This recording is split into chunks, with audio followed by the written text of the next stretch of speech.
তো আল্লাহ তাআলার ইচ্ছা তার হাবিবরে দাওয়াত দিয়ে উর্দু আকাশে নিয়ে যাবেন, জিবরিল আমিনকে পাঠাইলেন।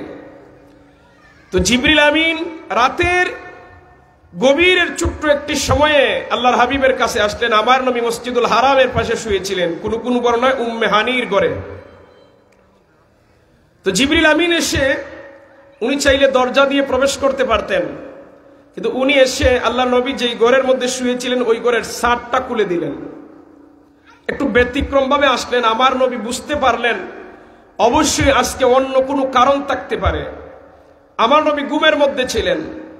আমরা যারা মানুষ, আমরা ঘুমাই, আমরা যখন ঘুমিয়ে যাই তখন আমাদের চোখও ঘুমায়, আমাদের অন্তরও ঘুমায়। এই জন্য ঘুমের মধ্যে কি ঘটে আর বলতে পারি না।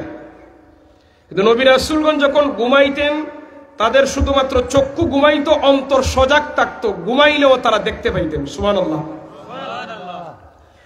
জিবরিল আমিন রাহমাতাল লিল আলামিনের শুয়া ঘরের চাঁদ ভেঙে খুলে নবীর ঘরে প্রবেশ করলেন। মিকাইল আলাইহিস সালাতু ওয়াস সালামকে সাথে করে নিয়ে আসলেন। আপনারা আমার নবীরে ঘুম থেকে জাগ্রত করে কাবার পাশে হাতিমে নিয়ে গেলেন। আল্লাহর হাবিব সাল্লাল্লাহু আলাইহি ওয়াসাল্লামের বুক চিরে জমজমের পানি দিয়ে ভালো করে দৌত করে দিলেন। আল্লাহ নবী দেখতে পাইলেন জিবরিল আমিন সোনার পাত্রের মধ্যে ঈমান এবং হিকমত এনে নবীর বুকের মধ্যে দিয়ে সেলাই করে দিলেন। ওপেন হার্ট সার্জারি যেটাকে বলে। দুনিয়ার মানুষ যারা আজকে ওপেন হার্ট সার্জারি করে, এই পৃথিবীর সর্বপ্রথম ওপেন হার্ট সার্জারি আমার নবীর হয়েছিল, যেটা ফেরেশতার মাধ্যমে। সুবহানাল্লাহ বলেন।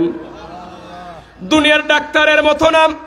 দুনিয়ার ডাক্তার যদিও এখানে ওপেন হার্ট সার্জারি করে, রক্ত দেওয়া লাগে, বেহুশ করা লাগে, মেডিসিন দেয়, দীর্ঘদিন বিছানায় বিশ্রামের মধ্যে থাকতে হয়। যেহেতু আল্লাহ তাআলার ফেরেশতা করেছে, এখানে কোনো রক্তের প্রয়োজন পড়ে নাই, মেডিসিনের প্রয়োজন পড়ে নাই।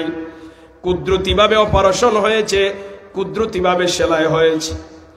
জান্নাতি বাহন বুরাকের নবীর সামনে হাজির করলেন। আপনার আমার নবী বুরাকের উপর সওয়ার হলেন। এই যে মেরাজ আরম্ভ, এই কথা আল্লাহ কোরআনে বলছেন। সুবহানাল্লাযী আসরা বিআবদিহি লাইলাম মিনাল মাসজিদিল হারাম মিনাল মাসজিদিল হারাম ইলাল মাসজিদিল আকসা। আল্লাহ সুবহান শব্দ দিয়ে শুরু করলেন।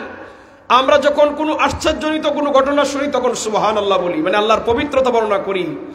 আল্লাহ তাআলা সুবহান দিয়ে শুরু করার কারণ হলো আল্লাহ নিজেই বুঝাইলেন যে তার পেয়ারা নবীর যে মেরাজ হয়েছিল এটা একটা অবাক করা ঘটনা। এটা দুনিয়ার কোনো তন্ত্র মন্ত্র দিয়ে, বিজ্ঞান দিয়ে কোনোদিন প্রমাণ করা সম্ভব না। কারণ আমার নবীজি যতটুকু জায়গা সফর করেছেন এটা বিজ্ঞান দিয়ে কিয়ামত পর্যন্ত প্রমাণ করতে পারবে না যে এটা কি মানুষের দ্বারা সম্ভব কিনা। বিজ্ঞান এই জায়গায় ফেল করবে। সম্মানিত হাজরিন, নবী বুরাকের উপরে উঠলেন। আল্লাহ তাআলা বললেন, পবিত্রময় আল্লাহ যিনি সফর করিয়েছেন রাতের একটি অংশের মধ্যে মসজিদুল হারাম থেকে মসজিদ আকসা পর্যন্ত, আল্লাযী বারাকনা হাওলাহু লিনুরিয়াহু মিন আয়াতিনা। আল্লাহ তার চতুর্দিকে বারাকাত দান করেছিলেন এবং অনেক নিদর্শন আল্লাহ তাআলা তার পেয়ারা নবীকে দেখিয়েছিলেন।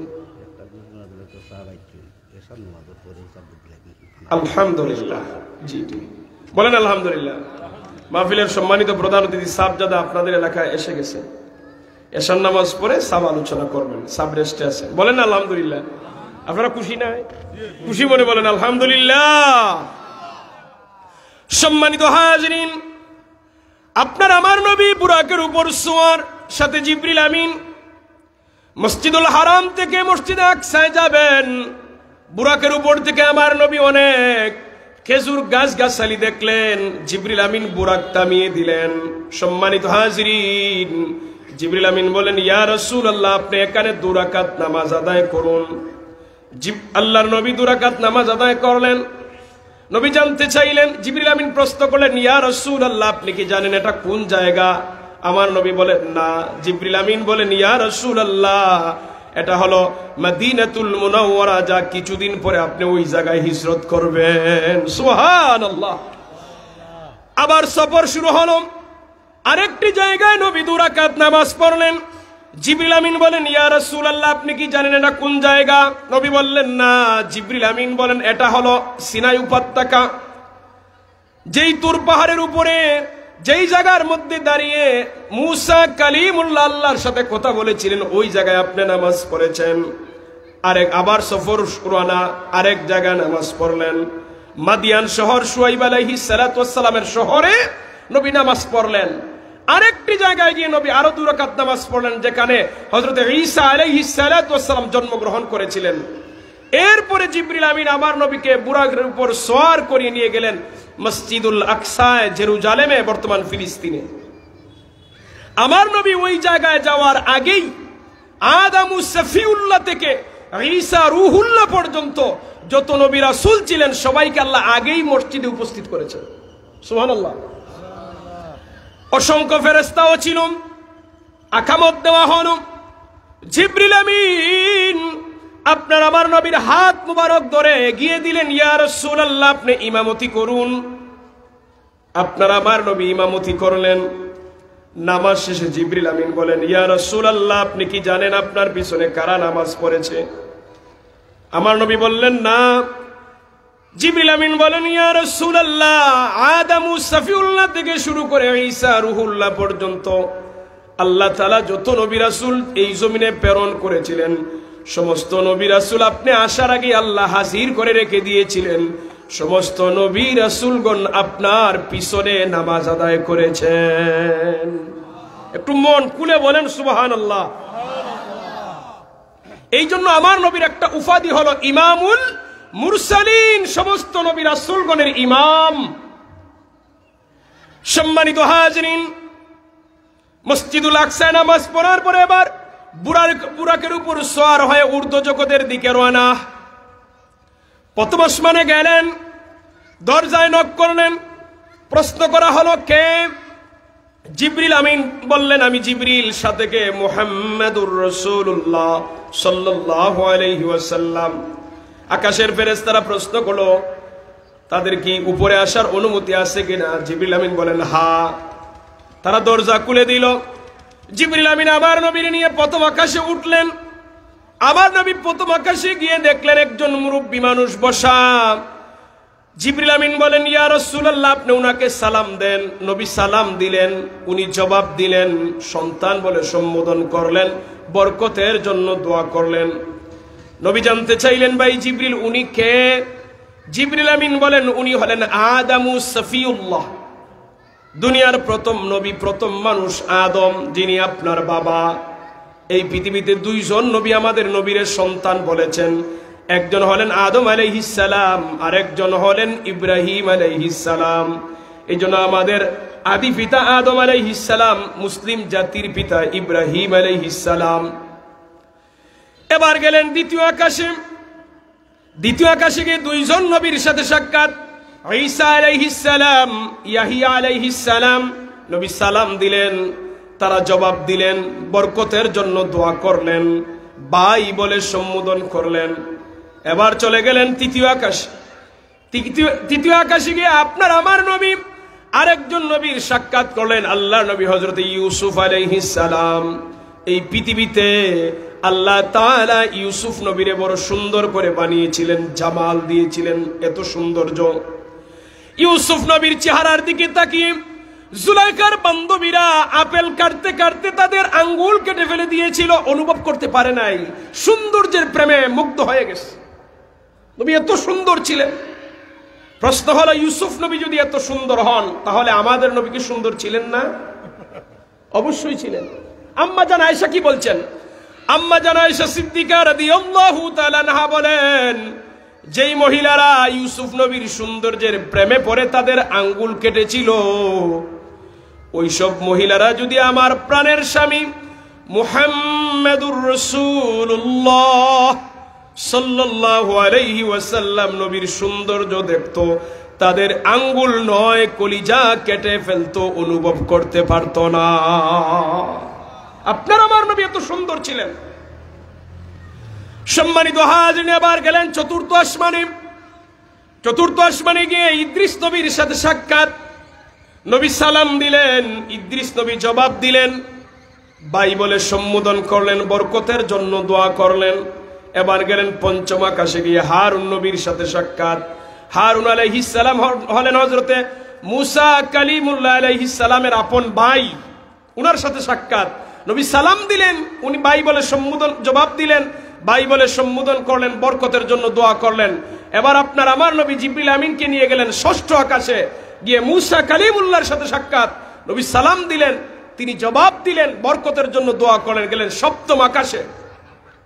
জিবরিল আমিন আপনার আমার নবীকে নিয়ে সপ্তম আকাশে উঠার পরে সপ্তম আকাশের উপর হলো বাইতুল মামুর, যেই জায়গায় প্রতিদিন 70,000 ফেরেশতারা একবার ইবাদতের সুযোগ লাভ করে, কিয়ামতের আগ পর্যন্ত তারা আর দ্বিতীয়বার ইবাদতের সুযোগ পাবে না। এইভাবে চলতে আসে।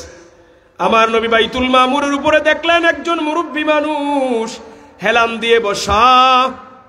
জিবরিল আমিন বলেন, ইয়া রাসূলুল্লাহ, আপনি উনারে সালাম দেন। নবী সালাম দিলেন, উনি জবাব দিলেন, সন্তান বলে সম্বোধন করলেন, বরকতের জন্য দোয়া করলেন। নবী জানতে চাইলেন, ভাই জিবরিল, উনি কে? জিবরিল আমিন বলেন, ইয়া রাসূলুল্লাহ, উনি হলেন আপনার বাবা ইব্রাহিম আলাইহিস সালাম। সুবহানাল্লাহ বলেন।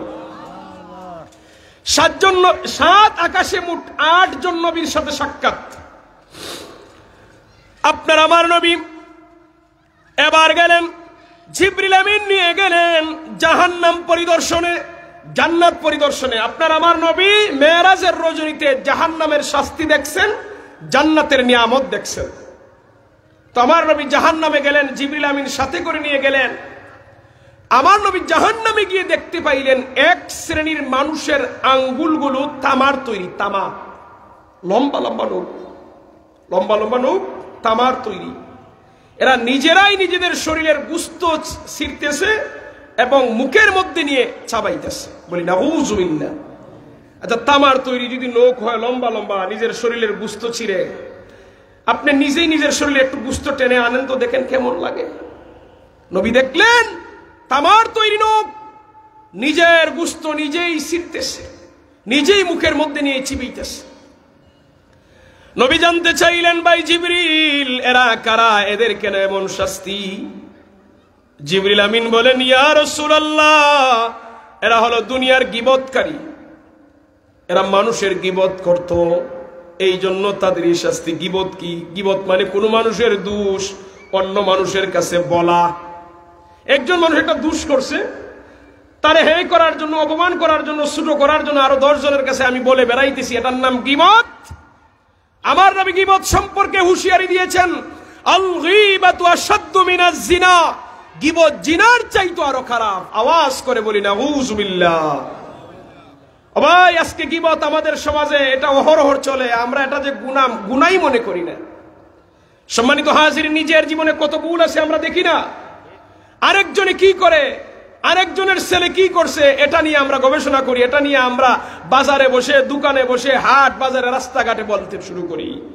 হযরত আলী রাদিয়াল্লাহু তাআলা আনহু বলছেন, ওই ব্যক্তি সবচেয়ে মহাজ্ঞানী যে নিজের ভুল নিজে ধরতে পারে এবং সংশোধনের চেষ্টা করে, সে হলো সবচেয়ে জ্ঞানী মানুষ। সম্মানিত হাজিরিন, অথচ গীবত আমাদের প্রতিনিয়ত চলে। গীবত থেকে যেন আল্লাহ তাআলা আমাদের সবাইকে হেফাজত করেন। সবাই বলি আমিন। বলেন একটু আমিন। এবার আপনার আমার নবী আরো সামনে গেলেন। আমার নবী সামনে গিয়ে দেখলেন এক শ্রেণীর মানুষের উপর পাথর দিয়ে মাথার মধ্যে আঘাত করা হচ্ছে, মাথার গোশত মগজগুলো উড়ে উড়ে যাচ্ছে। আবার মাথা ঠিক করে দেওয়া হলো, আবার আঘাত করা হচ্ছে, আবার এইভাবে রক্ত গোশত চতুর্দিকে উড়ে যাচ্ছে। আচ্ছা, এর চাইতে কঠিন শাস্তি কি হতে পারে দেখেন তো, একটু কল্পনা করে। মাথায় আঘাত, একটু আঘাত পাইলে আমরা মাথা ঘুরিয়ে পড়ে যাই, চোখে দেখি না। আর মাথার মগজ যদি উড়ে যায়, গোশত যদি উড়ে যায়, রক্ত ছিটকে চতুর্দিকে পড়ে যায়, কত কষ্ট। তাও যদি একবার হইতো তেমন কথা ছিল না, একবার উড়ে যাওয়ার পরে আবার জোড়া লাগানো হয়, আবার আঘাত দেওয়া হয়, আবার এইভাবে শাস্তি চলতেছে, কিয়ামত পর্যন্ত চলবে। নবী জানতে চাইলেন, ও ভাই জিবরিল, এরা কারা, এদের কেন এত কঠিন শাস্তি? জিবরিল আমিন জবাব দিলেন, ইয়া রাসূলুল্লাহ, এরা দুনিয়াতে ফরজ নামাজ আদায় করতে অলসতা করত। ফরজ নামাজ আদায় করতে কি করত? অলসতা। নামাজ পড়তো না এমন না, অলসতা। মানে পড়মুনে এক ওয়াক্ত পড়লে আর এক ওয়াক্ত পড়ে না, আসান হইছে পড়মুনে করে বসে পড়ে, অন্য সময় পড়ে, মাঝে মধ্যে পড়ে, মাঝে মধ্যে ছেড়ে দেয়। আচ্ছা, যদি মনে কোনো অলসতা করার কারণে, মাঝে মধ্যে পড়ার কারণে যদি এমন শাস্তি হয় যে একবারেই পড়ে না, একটু বলেন না, তার শাস্তি কম হবে না বেশি হবে? আরো বেশি হবে। নবী বলছেন, জিবরিল আমিন বলেন, এরা ফরজ নামাজের বেলায় অলসতা করত। জিবরিল আমিন এই কথা বলেন নাই যে এরা নামাজ পড়তো না, এরা নামাজ পড়তো কিন্তু নামাজের বেলায় অলসতা করত। সম্মানিত হাজরিন, আমরা নামাজের বেলায় বড় অবহেলা, আজান হয়, আমাদের আলোচনা চলে, আমাদের গফ চলে, কত দুনিয়ার কাছে আড্ডা দিই, সময় থাকার পর আমরা নামাজ পড়ি না। বেনমাজি আসিনি না নাই? কথা বলেন না। সমাজের এখন বর্তমানে নামাজি বেশি না বেনমাজি বেশি? এটা বোঝা যায় ফজরের নামাজ আইলে পরে, ঠিক না? ফজরের জামাতে আইলে পরে বোঝা যায়। ইমাম সামনে জিগাইলে পাওয়া যাইব কয়জন আয়। জি, কমিটির লিস্ট তো লম্বা রে ভাই, এত লম্বা কমিটি। ফজরের নামাজে তো খবর নাই কয়েকজনের। এই অবস্থা চলতেছে। সম্মানিত হাজরিন, নামাজ ছাড়া মুসলমানের উপায়, এটা ভালো করে মনে রাখতে হবে। এরপরে আল্লাহর নবী আরো সামনে গেলেন। আমার নবীর সামনে গিয়ে দেখলেন কিছু মানুষের সামনে সুস্বাদু বুনা গুস্ত রাখা হয়েছে, আবার আর একটা পাত্রের মধ্যে দুর্গন্ধযুক্ত গুস্ত রাখা হয়েছে। ওই মানুষগুলো সুস্বাদু গুস্ত না খেয়ে দুর্গন্ধযুক্ত ফসা গুস্তগুলো ভক্ষণ করতেছে। আমার নবী জানতে চাইলেন, ও ভাই জিবরিল, এরা কারা? এদের সামনে এত ভালো গুস্ত থাকার পরও দুর্গন্ধযুক্ত কেন খাইতেছে? জিবরিল আমিন বলেন, ইয়া রাসূলুল্লাহ, ওগো মায়ার নবী, এরা হলো দুনিয়ার ওইসব মানুষ, এরা দুনিয়াতে নিজের ঘরের মধ্যে পবিত্র স্ত্রী থাকার পরেও অন্য মহিলার সাথে জেনাবে বিচারে লিপ্ত হইত। আর এরা ওইসব মহিলারা যাদের ঘরে স্বামী থাকার পরও অন্য পুরুষের সাথে খারাপ কাজে লিপ্ত হইত। জিনাকারী পুরুষ এবং মহিলাদের জন্য এই শাস্তি, বলি না আউযুবিল্লাহ। ঘরে পবিত্র স্ত্রী আছে, এরপর অন্যদিকে দৌড়ায়। ঘরে স্বামী আছে, তারপর পর পুরুষের সাথে আড্ডা দেয়, রাত কাটায়। ওইসব জিনাকারী পুরুষ মহিলার জন্য এমন শাস্তি চলতেই থাকবে। দুনিয়াতে যদি আপনার আমার সামনে সুস্বাদু গুস্ত আর দুর্গন্ধযুক্ত গুস্ত দেওয়া হয়, দুনিয়ার পাগলও দুর্গন্ধ গুস্তে হাত দিবে না, বলবে এটা সরা, তাড়াতাড়ি, এটা দুর্গন্ধের জন্য থাকতে পারতেছি না। এটা যদি না সরায়, আপনি সুস্বাদু গুস্তের স্বাদ দিতে পাবেন না। সম্মানিত হাজরিন, অতএব পবিত্র বন্ধনের মধ্যেই আমাদেরকে সন্তুষ্ট থাকতে হবে, সীমাবদ্ধ থাকতে হবে। আল্লাহ তাআলা যেন তৌফিক দান করে, বলি আমিন। আপনারা মনে বেজার হইতেছেন আমার উপর? সম্মানিত হাজরিন, আমার আপনার নবী আরো সামনে গেলেন। নবীর সামনে গিয়ে দেখলেন এক শ্রেণীর মানুষের জিহ্বা আগুনের কেসি দিয়ে কাটা হচ্ছে। আগুনের কেসি আবার কিভাবে হয়? মূলত লোহার তৈরি কেসি, কিন্তু আগুনে দেওয়াতে কেসিটা লাল হয়ে গেছে। এরকম লাল কেসি দিয়ে, আগুনের রঙে লাল, ওই কেসি দিয়ে কিছু মানুষের জিহ্বা কাটা হচ্ছে। নাউজুবিল্লাহ বলেন। আমার নবী জানতে চাইলেন, ভাই জিবরিল, এরা কারা? জিবরিল আমিন বলেন, এরা হলো আপনার দুনিয়ার ওইসব উম্মতেরা যারা মানুষে ওয়াজ করত, নিজে আমল করত না। বক্তারা, যে বক্তা নামাজের ওয়াজ করে, বক্তা নিজেই নামাজ পড়ে না, তার জিহ্বা আগুনের কেসি দিয়ে কাটা হবে। বক্তা সুদের ওয়াজ করে, অথচ সুদ থেকে বক্তা নিজেই বাঁচে না। বক্তা ঘুষের ওয়াজ করে, অথচ নিজেই ঘুষের লেনদেনে জড়িত। বক্তা ফর্দার ওয়াজ করে, অথচ তার পরিবারের মহিলাদেরকে ফর্দায় রাখে না। এমন বক্তা যা বলে নিজে আমল করে না, কিয়ামতের দিন হাসরের মাঠে পরকালে তার জিহ্বা আগুনের কেসি দিয়ে কাটা হবে, বলি না আউযুবিল্লাহ। বক্তাগিরি এত সোজা না। চেয়ারে দামি চেয়ারে বসে দামি বড় বড় কথা বললাম, যদি আমল না থাকে বক্তাদের শাস্তি আছে না নাই? কথা বলেন না কেন? আজকে তো বর্তমান সময়ে বিয়ামূলী বক্তার সংখ্যাটাই মার্কেটে বেশি। এখন তো মনে করেন বড় বড় আলেম যারা কিতাব থেকে কথা বলেন, এদের ওয়াজ শুনে না, বাইরাল বক্তা ছাড়া তো মন ভরে না বর্তমানে। আমল হোক আর না হোক ভাইরাল বক্তার দরকার, লাফালাফির বক্তা দরকার। এখন তো আধুনিক যুগ, কয় শিশু বক্তা। হ্যাঁ, পোস্টারে দেখবেন লেখা মাওলানা অমুক শিশু বক্তা। আচ্ছা আপনারা বলেন, স্বাভাবিক জ্ঞান দিয়ে শিশু যদি হয়, মাওলানা হলো কোন দিন? মাওলানা হইতে কমপক্ষে 16 বছর সময় লাগে। এ তো বালিগ হইতে গেছে 10 বছর। এই সময়টা পাইলো কই? আর এ যদি মাওলানাই হয়, এ শিশু থাকে কেমনে? এ তো বালিগ হয়ে গেছে, ঠিক না? এই নাটক এখন আমাদের দেশে চলে। তারপরে 26 ইঞ্চি বক্তা, 22 ইঞ্চি বক্তা। মানে 22 ইঞ্চি কেন 26 ইঞ্চি বক্তারে মূলত ওয়াজুনার জন্য আনে না, তামসা দেখার জন্য আনে, ঠিক না? সম্মানিত হাজিরিন, কিয়ামতের আলামত। যদিও আমি নিজেও বক্তা, আল্লাহ যেন এই সব দুনিয়াদারি বক্তা থেকে আমার হেফাজত করেন, বলি আমিন। আল্লাহ যেন আমলওয়ালা বক্তা হিসাবে কবুল করেন, বলেন আমিন। এরপরে আপনার আমার নবী আরো সামনে গেলেন। আমার আপনার নবী সামনে গিয়ে দেখলেন এক শ্রেণীর মানুষ রক্তের নদীর মধ্যে সাঁতার কাটতেছে। রক্তের নদী, যে রক্তকে দেখলে আমরা ঘৃণা করি না, আমরা ডাস্টবিনে ফেলে দেই, আমরা আবর্জনা জায়গার মধ্যে রক্ত ফেলে দেই। কিন্তু রক্তের নদীর মধ্যে সাঁতার কাটতেছে, বাঁচার জন্য কিনারায় আসে। আল্লাহর ফেরেশতারা মাথার মধ্যে পাথর মারে, পাথরের আঘাত থেকে বাঁচার জন্য আবার সাঁতার কেটে মধ্যখানে যায়। এইভাবে শাস্তি চলতে আছে। পানির মধ্যেও যদি আমরা সাঁতার কাটি, কয় ঘন্টা থাকতে পারবো রেস্ট না নিয়ে? বেশি সময় থাকা যাবে না তো। সাঁতার কাটতে কাটতে আমরা ক্লান্ত হয়ে যাব, একটু কিনারায় এসে রেস্ট নিলে আবার সাঁতার কাটতে পারবেন। কিন্তু তার রেস্টের কোনো সুযোগ নাই। কিনারায় আসলে পাথরের আঘাত, মধ্যখানে যায়। এইভাবে শাস্তি চলতেছে রক্তের নদীর মধ্যে। আমার নবী জানতে চাইলেন, ভাই জিবরিল, এরা কারা? জিবরিল আমিন জবাব দিলেন, ইয়া রাসূলুল্লাহ, এরা হলো দুনিয়ার সুদকুর। কি কুর? জি, সুদকুরের কথা হইতে আপনারা ভলিউম কমে গেছে, আপনারা ভয় পাইতেছেন নাকি? আমি হাদিসের কথা বলতেছি তো, যে আমার নবী প্রশ্ন করছেন এরা কারা।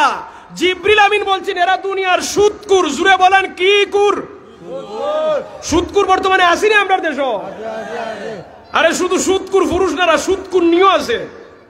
পুরুষও সুদ খায়, মহিলারাও সুদ খায়, আসেনি? সম্মানিত হাজিরিন, সুদের ব্যাপারে কয়েকটি হাদিস বলি আপনাদেরকে, একটু ভালো করে শুনেন। আমার নবী কিছু মানুষের উপর অভিশাপ দিছেন।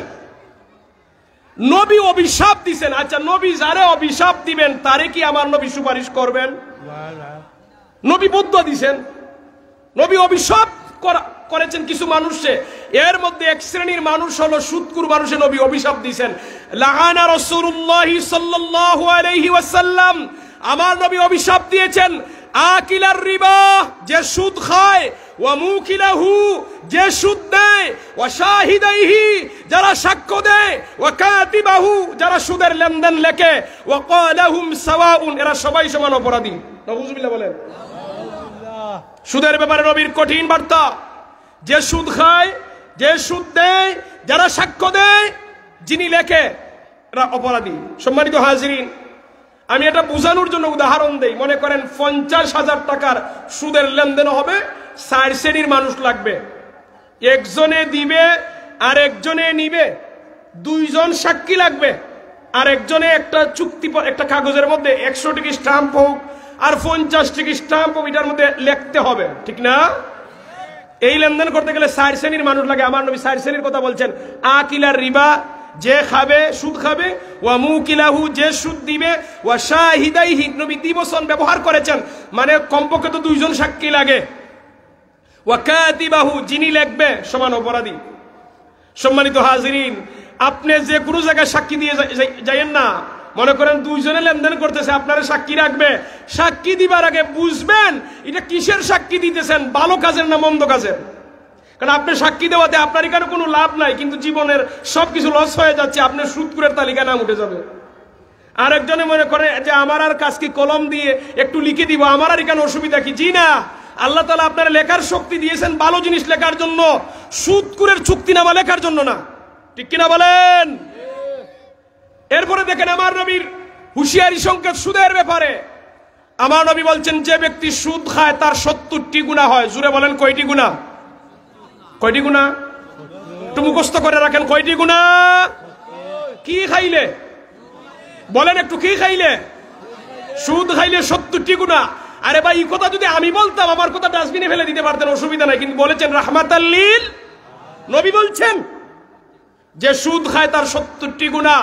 ফাআইসারুহা আইয়ানকিহার রাজুলু উম্মুহু, তার সর্বনিম্ন গুনাহ নিজের মাকে বিয়ে করা। জোরে বলবেন না নাউজুবিল্লাহ। দুনিয়ার কোনো পাগলও এই কাজ করবে না। দুনিয়ার কোনো পাগলকে যদি বলা হয় পাগল তুই কি তোর মাকে বিয়ে করবে, বলে না না, এই কথা কোনোদিন বলিও না।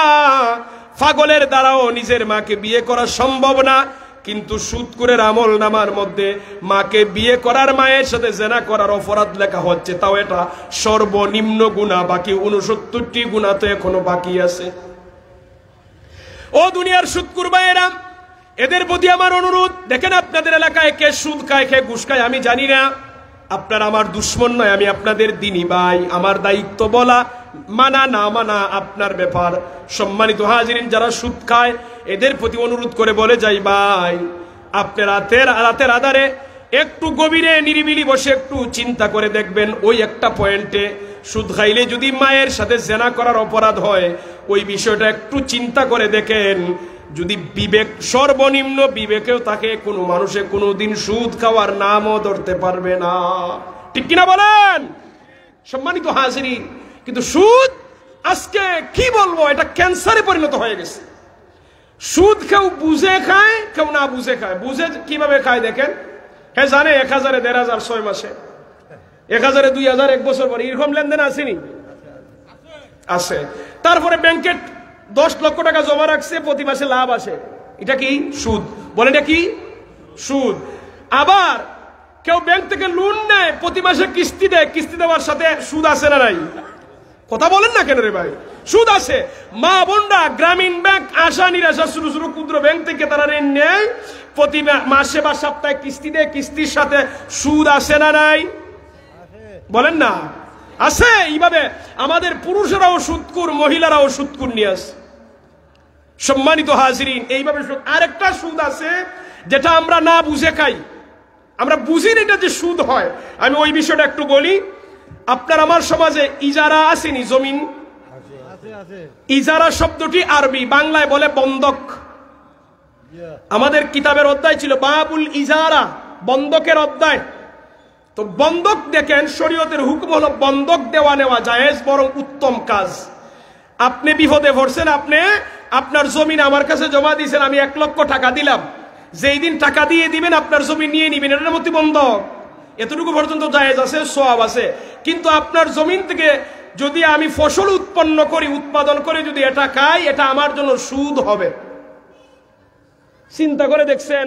এইরকম সুদের অভাব নাই, এটা মানুষে না বুঝে খায়। বলবেন হুজুর তাহলে তো মানুষে বন্ধক দিবে না? বন্ধক মূলত আসছে মানুষকে উপকারের জন্য, কিন্তু এটা আমরা বানাইছি নিজের পেট বাড়ি করার জন্য, অর্থাৎ এখানে উৎপাদন করার জন্য। হ্যাঁ, এটা জায়েজ হবে যদি আপনি প্রতি বছরের একটা ওই জমিনের ভাড়া দিয়ে দেন, তাহলে জায়েজ হবে। বন্ধক তো আনলেন ঠিক আছে 1 লক্ষ টাকা দিয়ে, আবার তারে প্রতি বছর তারে ভাড়া যদি দেন তাহলে জায়েজ হবে। আর যদি ভাড়া না দিয়ে এই জমিন বুক করেন তাহলে এটা সুদ হবে। জুড়ে বলেন কি হবে? এই সুদ প্রতিটা জায়গায় আছে। এই জন্য আমি প্রতিটা জায়গায় বলার চেষ্টা করি, অন্তত একজন মানুষও যদি ফিরে আসে আর ওই মানুষের খাতিরে যদি আল্লাহ আমারে মাফ করে, আলহামদুলিল্লাহ। অনেক জায়গায় বলেছি, অনেক মানুষের পরামর্শ করে বুঝে ওই সব কাজ থেকে বিরত হইছে। আমাদের বাঁচতে হবে ভাই, যদি পরকালে নাজাত পেতে চাই। সম্মানিত হাজিরিন, সুদের ব্যাপারে অনেক কিছু কথা বলে ফেললাম, আর একটু সামনে যাই আমরা। এবার আপনার আমার নবী জান্নাতের নিয়ামত দেখছেন, তারপরে নবী গেছেন সিদরাতুল মুনতাহায়। সিদরাতুল মুনতাহায় যাওয়ার পরে জিবরিল আমিনের অবস্থানে কানি শেষ। আমার নবী আবার একা একা ঊর্ধ্ব জগতে গেলেন, আল্লাহ যতটুকু চাইলেন ততটুকু নিয়ে গেলেন, রবের সাথে কথা বলছেন। আমার রব আল্লাহর হাবিব সাল্লাল্লাহু আলাইহি ওয়াসাল্লামকে 3টি হাদিয়া দান করলেন। কয়টি হাদিয়া? 1 নম্বর হাদিয়া হলো 50 ওয়াক্ত নামাজ, 2 নম্বর হাদিয়া সূরা বাকারার শেষ 2 আয়াত, 3 নম্বর হাদিয়া শিরিক মুক্ত, যদি মানুষের যত গুনাহই করুক নির্ধারিত শাস্তি ভোগ করার পরে একদিন না একদিন নাজাত পাবে, শিরিক গুনাহ করলে কোনোদিন মাফ পাবে না। আমার নবী সেই হাদিয়া নিয়ে রওনা দিয়েছেন। মুসা নবীর সাথে 6ষ্ঠ আকাশে আবার সাক্ষাৎ। তো মুসা নবী বলেন, ইয়া রাসূলুল্লাহ, আপনার উম্মতের জন্য কি হাদিয়া আনলেন? আমার নবী হাদিয়ার কথা বললেন। 50 ওয়াক্ত নামাজের কথা শুনে মুসা নবী বললেন, ইয়া রাসূলুল্লাহ, আমার উম্মত ছিল বড় শক্তিশালী, তারা কয়েক ওয়াক্ত নামাজই পড়ে না, আপনার উম্মত তো দুর্বল হবে, আপনি 50 ওয়াক্ত পড়তে পারবে না, আপনি আল্লাহর কাছে যান, গিয়ে আরো কমিয়ে আনেন। আল্লাহর হাবিব সাল্লাল্লাহু আলাইহি ওয়াসাল্লাম রবের নিকটে গেলেন, দরখাস্ত করলেন, আল্লাহ তাআলা 5 ওয়াক্ত নামাজ কমাই দিলেন। আবার মুসা নবীর সাথে সাক্ষাৎ, মুসা নবী বলেন না, আপনি আরো কমিয়ে আনেন।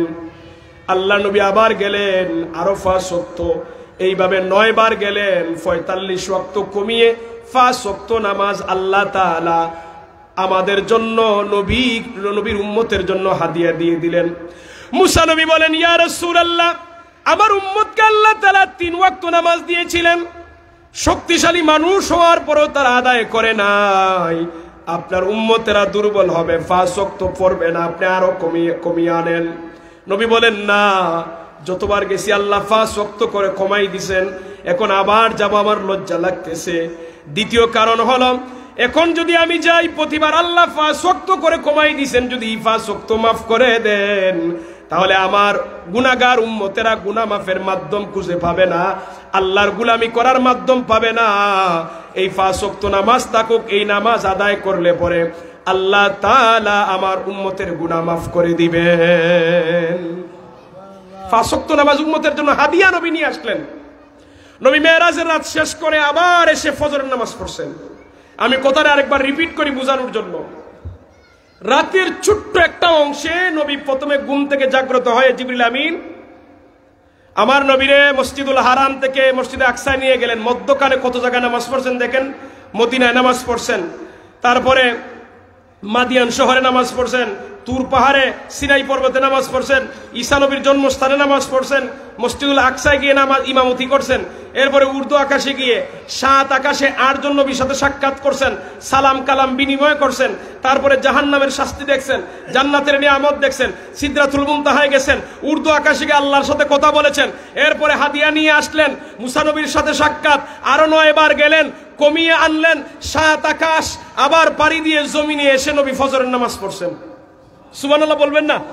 একটু জোরে বলেন সুবহানাল্লাহ। আচ্ছা, এই অল্প সময়ের ভিতরে এত বড় লম্বা সফর দুনিয়ার কোন মানুষে বিশ্বাস করবে? আমার নবী টেনশন করতেছেন, আমি কারে বলতে পারি, কেই বিশ্বাস করবে? মসজিদুল হারামের পাশে বসে আমার নবী চিন্তা করতেছেন, এই মেরাজের কথা প্রথম আমি কারে বলতে পারি?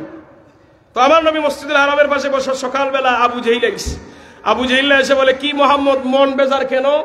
আমার নবী তো সত্যবাদী। আমার নবী বলতেছেন, গত রাত্রে মেরাজ করেছি। আবু জেহেল বলে, মেরাজ আবার কি? আবু জেহিল তো বুঝে না। তো আমার নবী বুঝাইলেন, আমি মসজিদুল হারাম থেকে মসজিদে আকসায় গেছি, উর্দু আকাশে গেছি, জান্নাত জাহান্নাম দেখছি, তারপরে আল্লাহর সাথে কথা কইছি, নামাজের হাদিয়া নিয়ে আসছি। আবু জেহেল তো বড় বড় চোখ করে তাকাইতেছে, যে এতদিন যেমন ওই মোহাম্মদের ভালো মনে করছিলাম, এখন যা বলতেছে এটা তো পাগল ছাড়া কিচ্ছু না। জুড়ে বলি না উযুবিল্লাহ। আবু জেহেল আমার নবীরে পাগল বলতেছে। সম্মানিত হাজির, আবু জেহেল আর আমার নবী প্রায় সময় দেখা হইতো। কিভাবে জানেন? কারণ আমার নবীর বাড়ি আবু জেহেলের বাড়ি তো পাশাপাশি না। যারা গেছেন দেখছেন। তো আমার নবীর ঘরটা এখন লাইব্রেরি বানিয়ে রাখছে তারা, আর আবু জেহেলের বাড়িটারে বাথরুম বানিয়ে রাখছে। তো সম্মানিত হাজিরিন, তো প্রায় সময় দেখা হইতো। তো আবু জেহেল আমার নবীরে অপমান করার জন্য, আমার নবীকে মানুষের কাছে ছোট করার জন্য সে বলতেছে, ও মুহাম্মদ, তুমি আমার কাছে যা বলছো তুমি কি আরো মানুষের সামনে বলতে পারবে? আমার নবী বলেন, হ্যাঁ, আমি সবার সামনে বলতে পারবো। আবু জেহিল্লা করছে কি, আশেপাশে যত মানুষ ছিল সবাইকে একটা জায়গার মধ্যে একত্রিত করছে, আমার নবীরে ডেকে নিছে, মুহাম্মদ, তুমি আমার কাছে যে মেরাজের কথা বলেছিলে হুবহু ওই মানুষের কাছে বলো তো। তো আমার নবী সবার সামনে কুলে কুলে মেরাজের ঘটনা বলতেছেন। বলার পরে মানুষেরা বলে, এতদিন যেমনই মুহাম্মদরে ভালো মনে করছিলাম, এখন যা বলতেছে মুহাম্মদ তো আসলে পাগল ছাড়া কিচ্ছু না। জবান খুলে বলি না হুজুবিল্লাহ। আমার নবীর মনটা বেজার হয়ে গেল। কাকে মেরাজের কথা বলবো, কে আমার মেরাজের কথা প্রথম বিশ্বাস করবে তো আমি জানি না। আবু জেহেল এবার সুযোগ পাইছে, তার সামনে যারেই পায় তারে আমার নবীর বিরুদ্ধে কথা বলে, শুনছো মুহাম্মদ গত রাত্রে নাকি এমন এমন কাজ করেছি। আবু জেহেলের সুযোগ পেয়ে আমার নবীর বিরুদ্ধে কথাবার্তা বলতেছে। তার সাথে তার সঙ্গ পাঙ্গরাও ছিল, অনেক মানুষ ছিল। রাস্তা দিয়ে যাইতেছে, হঠাৎ করে সাক্ষাৎ আবু বকর সিদ্দিক রাদিয়াল্লাহু তাআলা আনহুর সাথে। আবু জেহেল বড় খুশি হয়ে বলে, আবু বকর তুমি কি শুনেছ গত রাত্রে তোমার নবী নাকি মেরাজ করেছেন? আবু বকর বলেন, না, আমি এখন নবীর সাথে সাক্ষাৎ আমার হয় নাই। আবু জেহেল বলে, আবু জেহেলের মূল উদ্দেশ্য ছিল যেভাবে হোক বুঝিয়ে যেন আবু বকরকে তার দলে নেওয়া যায়। আবু জেহেল বলে, ও আবু বকর, আমি মানলাম তুমি মুহাম্মদের খেলার সাথী, দুঃখের সাথী, সুখের সাথী, তুমি মুহাম্মদকে অনুসরণ করো, ভালো কথা সব মানো, কিন্তু এই কথাও কি বিশ্বাস করবে? আবু বকর বলেন, কোন কথা? আবু জেহেল বলে, তোমার নবী বলছেন গত রাত্রে নাকি তিনি মসজিদুল হারাম থেকে আকসায় গেছেন, 7 আকাশে গেছেন, আল্লাহর সাথে কথাবার্তা বলছেন, হাদিয়া নিয়ে আসছেন, জান্নাত দেখছেন, জাহান্নাম দেখছেন, আবার এসে ফজরের নামাজ পড়েছেন। আচ্ছা তুমি বলো, তোমার বিবেক কি বলে? রাতের ছোট্ট একটা অংশের ভিতরে কি এত লম্বা সফর করা কোনো মানুষের পক্ষে সম্ভব? আবু জেহেল আবু বকর রাদিয়াল্লাহু তাআলা আনহুরে বুঝানোর চেষ্টা করতেছে যাতে নবীর বিরুদ্ধে নিয়ে আসতে পারে, তার দলে নিয়ে আসতে পারে, এমন ভাবে বলতেছে। আবু বকর সিদ্দিক রাদিয়াল্লাহু তাআলা আনহু, আপনারা আবার নবীর কতটুকু আনুগত্য করেন? আবু বকর বলেন, রে আবু জেহেল, তুমি আগে আমারে বলো, এই কথাগুলি কি আমার নবী নিজে বলেছেন? আবু জেহেল বলে, হ্যাঁ, তোমার নবী নিজের মুখী বলছেন। আবু বকর আবারও প্রশ্ন করলেন, ও আবু জেহেল, তুমি ভালো করে বলো, তুমি যে তো সময় বিবরণ দিলে এই কথাগুলি কি আমার নবী নিজে বলেছেন? আবু জেহেল বলে, হ্যাঁ, আপনার নবী নিজেই আমার কাছে বলেছেন। আবু বকর বলেন, তাহলে আবু জেহেল শুনে রাখো, যদি আমার নবী বলে থাকেন তাহলে বিনা প্রশ্নে আমি আমার নবীর মেরাজকে মেনে নিলাম। আবু জেহেল চাইছিল আবু বকরের নিজের দলে নিবে, আরো দেখা যায় বিপরীত। কি রে? আবু বকর বলেন, যদি আমার নবী বলে থাকেন তাহলে নবী সত্য বলেছেন, কারণ আমি এমন নবীর অনুসরণ করি, আমার নবী কোনদিন মিথ্যা বলতে পারেন? সত্য নবী, আমি সত্যবাদী নবীর অনুসরণ করি, আমার নবী বলে থাকলে সত্য বলেছেন। সম্মানিত হাজিরিন, আবু বকরের এই রাসূলের প্রতি, আল্লাহর হাবিবের প্রতি যে আনুগত্য, এটা রবের কাছে এতই পছন্দ লাগলো, আল্লাহ তাআলা খুশি হয়ে ওহীর মাধ্যমে নবীর কাছে জানিয়ে দিলেন, আবু বকর রাদিয়াল্লাহু তাআলা আনহুকে আল্লাহর পক্ষ থেকে সিদ্দিক উপাধি দেওয়া হলো। নবী মানতে গেলে ভাই আবু বকরের মতো মানতে হবে, ঠিক না? কিছু মানি না এমন নয়। আবু বকর বলেন, নবী বললে সত্য বলছেন, এই জন্য মেরাজ আমরা বিশ্বাস করি কোনো বিজ্ঞান দিয়ে নয়, মেরাজ আমরা বিশ্বাস করি নবী বলছেন, আমরা বিশ্বাস করি নবী মেরাজ করছেন, ঠিক না? নবীর এভাবে মানতে হবে। নবীর কথা মানতে গিয়ে বিজ্ঞান দিয়ে দেখবো না আমার নবীর কথা ঠিক আছে কিনা, আমি বিনা দ্বিধায় বিনা প্রশ্নে নবীর কথা মেনে নেই, এটার নাম ইমানের পরিচয়, এটার নাম আবু বকরের পরিচয়। সম্মানিত হাজিরিন, বিজ্ঞান দিয়ে আমরা নবীর সুন্নাত তালাশ করি না, বরং নবীর সুন্নাহ দিয়ে দেখি বিজ্ঞান ঠিক আছে কিনা। যে বিজ্ঞান নবীর সুন্নাহর সাথে মিলবে না এমন বিজ্ঞান ডাস্টবিনে ফেলে দেবো, বিজ্ঞান আমি মানি না। ওই বিজ্ঞান মানবো যে বিজ্ঞান আমার নবীর সুন্নাহর সাথে মিলবে, ওই বিজ্ঞান মানবো যে বিজ্ঞান কোরআনের সাথে মিলবে।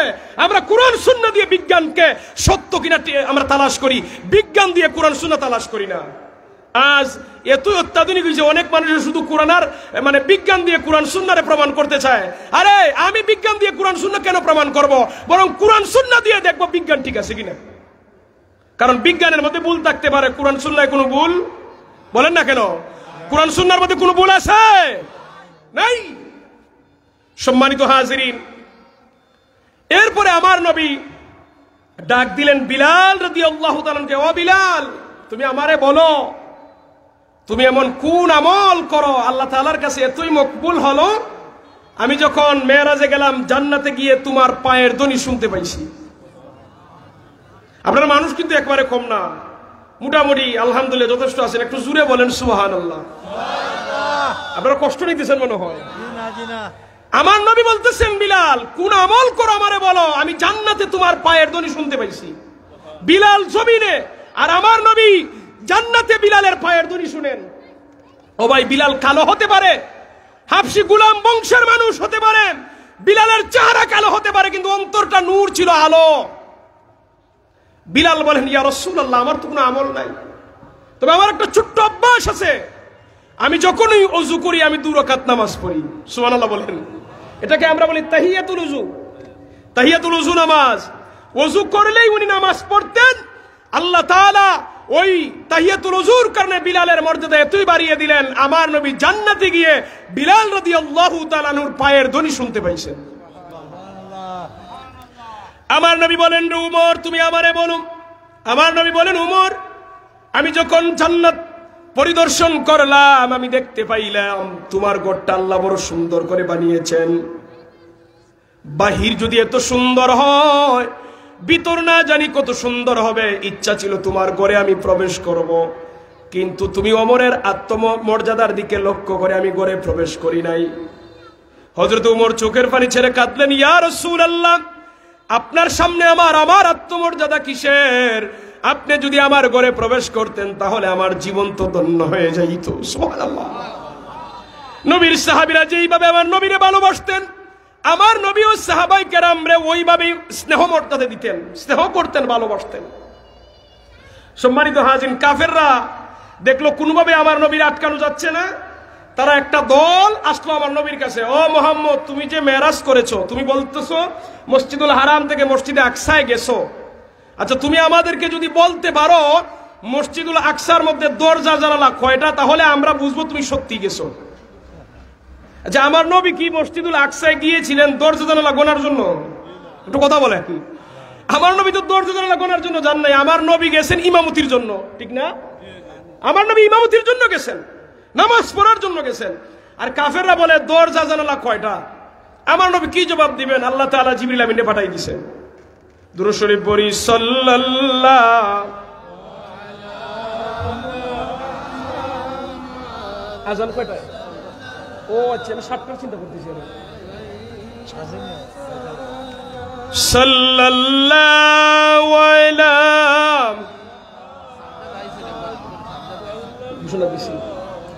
আলাইহি وجب الشكر علينا ما دعا لله هداي صلى الله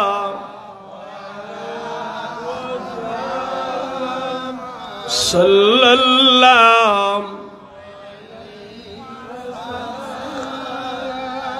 صلى الله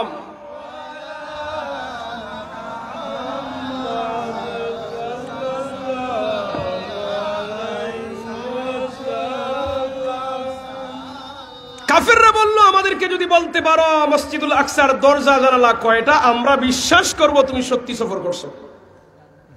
আমার নবী তো দরজা জানালার গোনার জন্য গেছেন না। তো আল্লাহ তাআলা কাফেরদের জবাব দেওয়ার জন্য জিবরিল আমিনকে পাঠাইলেন। জিবরিল আমিন মসজিদুল আকসাকে উনার হাতের তালুর মধ্যে নিয়ে নবীর সামনে হাজির। উনি এইভাবে ঘুরিয়ে ঘুরিয়ে দেখাইলেন, আমার নবী গনে গনে দরজা জানালা কাফেরদেরকে বলে দিয়েছেন। জুড়ে বলেন সুবহানাল্লাহ। কাফেরা আসছিল আমার নবীর আটকানোর জন্য, নিজেরাই বেজ্জতি দিয়ে বের হয়ে গেছে।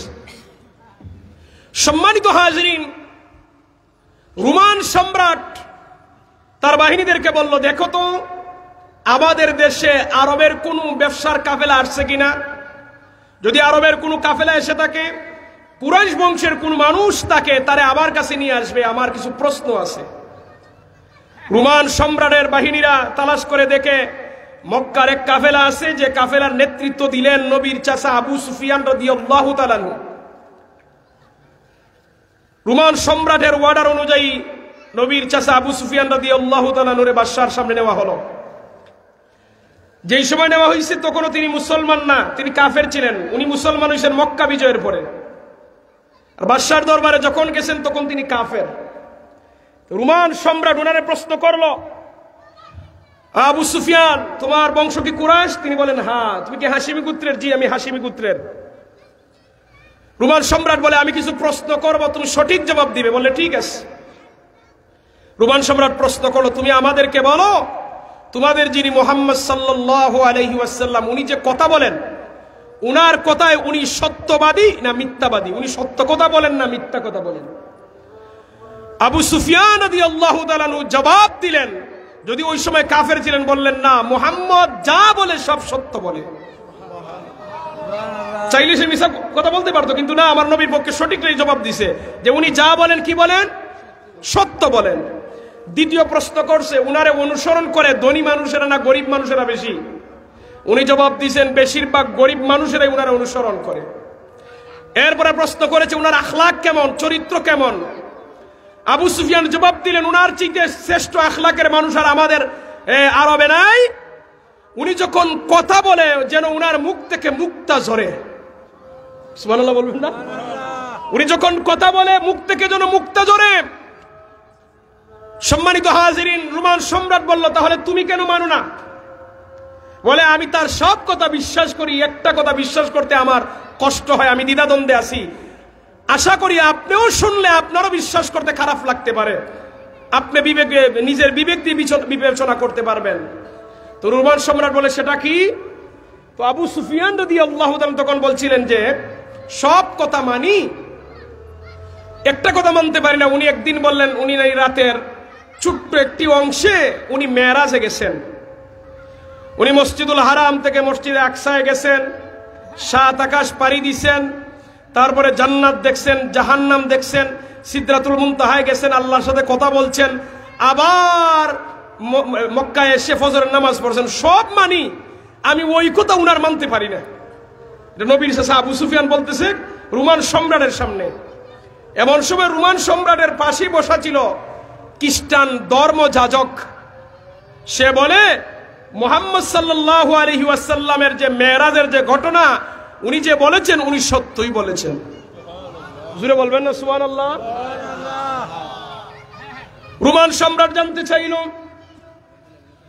ও সবটা দিয়ে দিবেন তাহলে? ধন্যবাদ, ঠিক আছে। আজান যেহেতু হয়ে গেছে একসাথে নামাজ পড়াই উত্তম। আমার কথা শেষ করে নেই। রোমান সম্রাট বলল, এ ধর্মযাজক, বাহিরে ম্যাকটা বন্ধ করেন তো 5 মিনিটের জন্য, শুধু ভিতরে ম্যাকটা দেন, বাহিরে ম্যাক বন্ধ করে দেন। জামাত তো 15 মিনিটে হবে, 5 মিনিটে শেষ করতেছি। সম্মানিত হাজির, রোমান সম্রাট বলল তুমি কিভাবে বুঝলে ওনার মেরাজ সত্য? তো ধর্মযাজক বলতেছে আমি মসজিদুল আকসার একজন খাদেম ছিলাম আগে। তো আমি যখন খাদেমের দায়িত্বে ছিলাম, আমরা প্রতিদিন দরজা জানালা রাতের বেলা বন্ধ করে দিই। একদিন আমরা সব দরজা জানালা বন্ধ করলাম, কিন্তু প্রধান যে গেট এটা বন্ধ করতে পারলাম না। আমরা সব খাদেমরা ধাক্কাধাক্কি করলাম, লাগাইতে পারি না। মেস্তরি আনলাম, মেস্তরিও পারলো না, বলে আগামীকাল দিনের বেলা দেখবো, এখন রাত গভীর হয়ে গেছে, আর পারতেছি না, আমরা চলে গেছি। পরের দিন সকালবেলা এসে দেখলাম দরজা মেস্তরি আর লাগে নাই, এমনি ধাক্কা দিলাম দরজা লেগে গেল। আমরা বুঝলাম যে অবশ্যই গত রাত্রে এখানের মধ্যে কোনো না কোনো ঘটনা ঘটছে। আমরা তত্ত্ব তালাশ করতে লাগলাম কি করতে পারে, আলামত খুঁজতে লাগলাম। আমরা আলামত খুঁজতে গিয়ে দেখি মসজিদের সামনে একটা পাথর ছিল, পাথরের মধ্যে রশি বাঁধার দাগ পাইলাম, এবং পাথরের পাশে জানোয়ারের পায়ের ছাপ পাইলাম, এবং মসজিদের আশেপাশে কিছু মানুষের পায়ের ছাপ পাইলাম। আমরা তো অবাক হয়ে গেলাম কিসের চাপ হতে পারে। এরপরে যখন শুনলাম মেরাজের কথা রাহমাতাল লিল আলামিন বলেছেন, আমরা গবেষণা করে বুঝতে পারলাম যে উনি যে বলছেন সত্যি বলছেন। উনি যে বাহনটা ব্যবহার করেছিলেন বুরাক, ওই বুরাকের রশি পাথরের মধ্যে বাঁধা ছিল, এই জন্য রশির দাগ পাথরের মধ্যে পড়ছে। বুরাক যে দাঁড়িয়ে ছিল পায়ের চাপ ওই জমিনে পড়ছে। আরো যে কিছু দাগ আমরা পাইলাম, এখানে যে আল্লাহর অসংখ্য নবী রাসূল এসেছিলেন, ফেরেশতা এসেছিলেন, তাদের দাগ আমরা পাইলাম।